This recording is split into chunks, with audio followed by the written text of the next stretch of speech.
Thank you, darling. It's interesting how the truth can sometimes seem might malleable, depending upon your point of view. Like how those dime novels make you out to be something you're not? Jack, don't be starting trouble. No, he's right. They do tend to exaggerate. Did they exaggerate your part in taking down the Daltons? Well, I was there in the flesh, boy, so I saw what happened firsthand.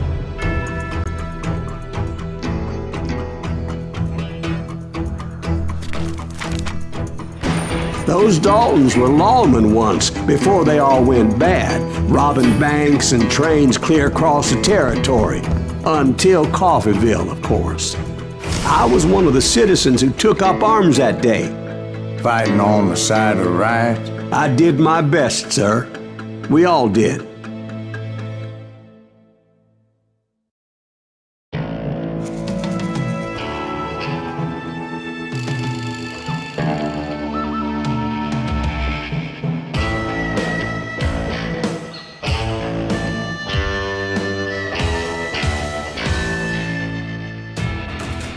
It was early morning. One of my friends was a local gunsmith, and he handed out firearms to anybody who'd take one. You see, the Daltons got it in their heads to rob 2 banks at the same time. 2 banks on the same damn street. Shoot him, damn it! Story was Bob Dalton's girl was always writing him about how he had no ambition. Oh, you're nobody next to Jesse James, she'd say. Finally, the bastard took his brothers to Coffeeville just to shut her up. Right. It's always the woman's fault.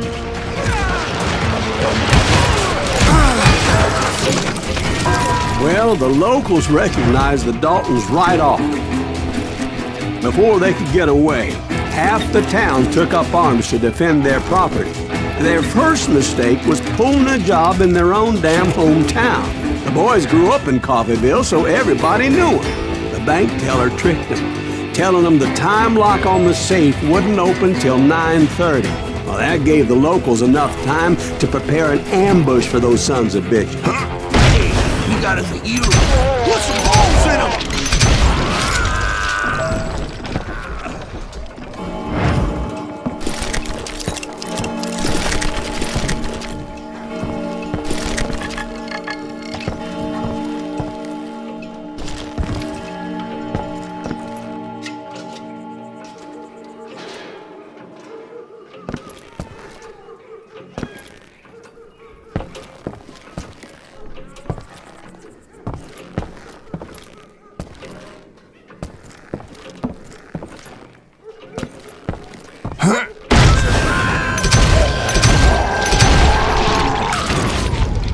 The brothers paid dearly for their stupidity, but everybody knows they had it coming. There's more to it than that. I read all about that day, so I know for a fact that it went down very differently. First of all, it was high noon. A posse of U.S. deputy marshals were on the rooftop across the street. Get ready, boys. They're gonna make a move. The lawmen had been tracking the Daltons for months. Now they finally had them dead to rights. Among them was a bounty hunter feared by many a lawbreaker. This man had no intention of letting the Daltons slip away. The marshals tried to get the Daltons to surrender. They'll give up eventually. We just gotta wait the son of the bitches out. This bounty hunter knew that the brothers were far too proud to ever lay down their guns.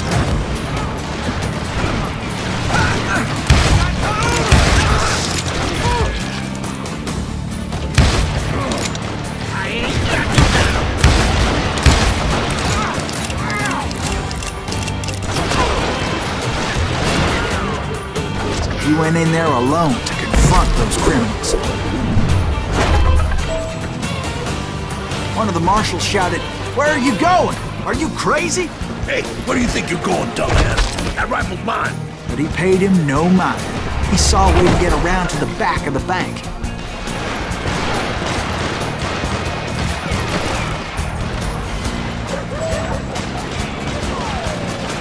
Then he figured out how to hit the Daltons from a direction they weren't expecting.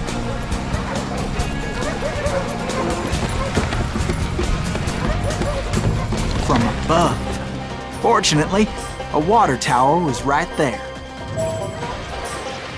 A moment later, he was climbing up a steep ladder, laughing at danger as he did.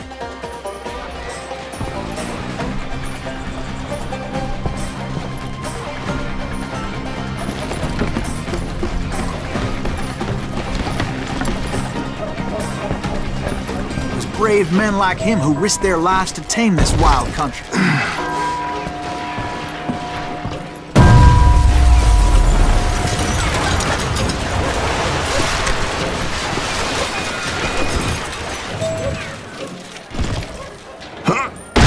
Company.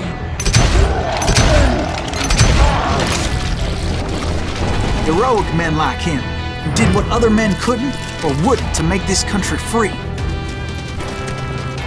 Like Jim Bowie and Davy Crockett, who died defending the Alamo.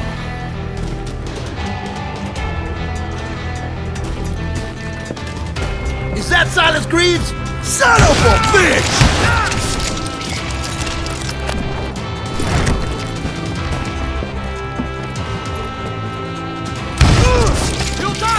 You hear me?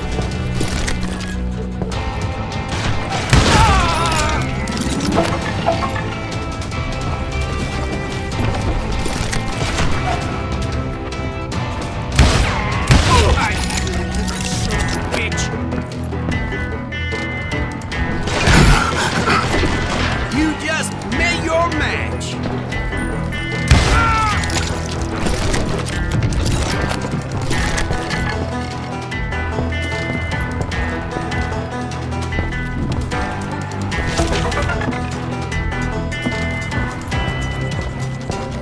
Over there!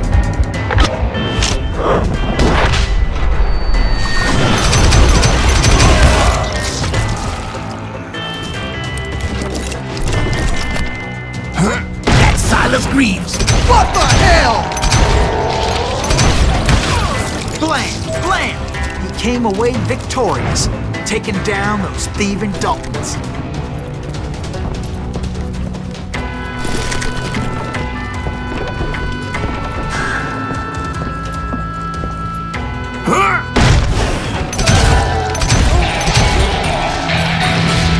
His name was Silas Greaves, and when the dust finally settled, he was the last man standing. Sorry, kid, but that just wasn't the way it happened.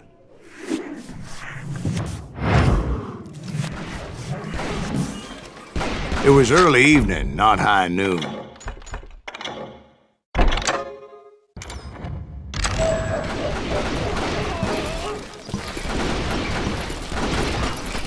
I was late to the party and Coffeyville was already up in arms. The Daltons blew up a safe and were all set to hightail it out of there.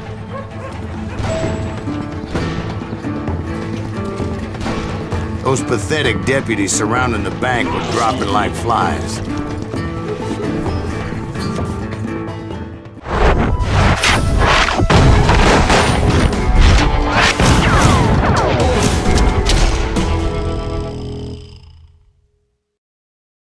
I'd been tracking those jokers for months, waiting for them to do something reckless. Boy, you are. And finally, they did. Those stupid bastards decided to rob two banks at the same time in the same town where everybody knew them, but they still had friends in Coffeyville.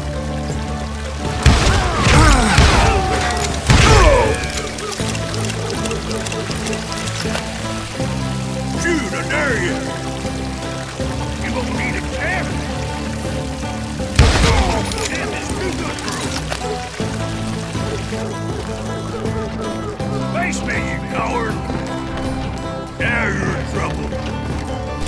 Ain't bothered me none.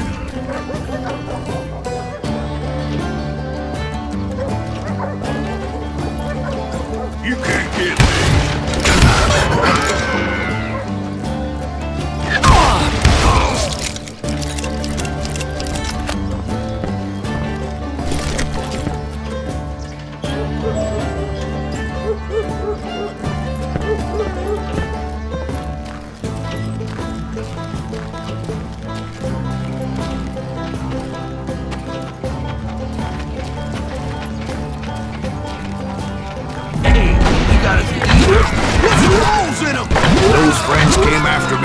pack of wild dogs, tooth and nail. They were coming at me from all directions. I caught sight of the Daltons running with the money and didn't want to lose them. Problem was, they knew the town better than I did. And to top it off, I found myself in the middle of another shootout entirely. Did the Daltons hole up in somebody's house? No, it was the Smiths, I believe. They were cousins of the Daltons. And they were shooting at the Browns, who were shooting at the Daltons. Which wasn't any surprise, because those two families have been feuding forever. And since the Joneses are related to the Browns, they shot at the Smiths, pissing off the Heimhoffers, whose daughter recently married a Smith. Well, bullets were flying every which way as all the old feuds in Kansas caught fire all at once. There was a hell of a lot of pissed off people in Coffeyville that day. But that's just the way life is sometimes. Shit happens.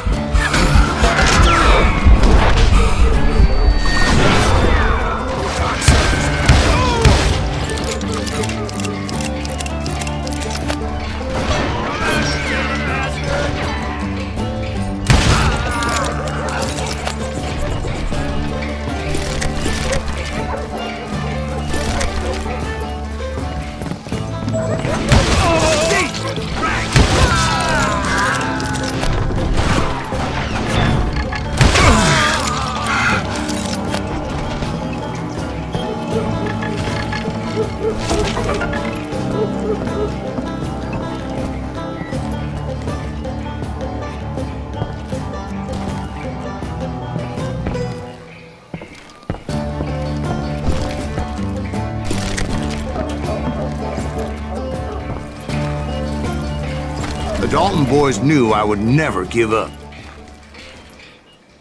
Those Daltons weren't the sharpest knives in the drawer, but they always stood together. They set a trap to slow me down and allow at least two of them to escape. The third brother stayed behind to plant me, just in case that trap of theirs didn't work.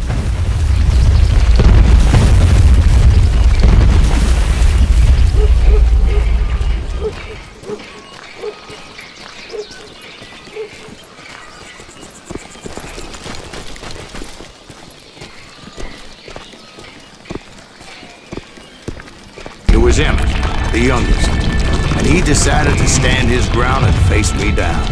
I ain't afraid of you, Silas Greaves. This is where it ends for you. He was determined to protect his brothers. And I understood how he felt. Taking me on all by his lonesome wasn't exactly a recipe for a long life. It's all killing time.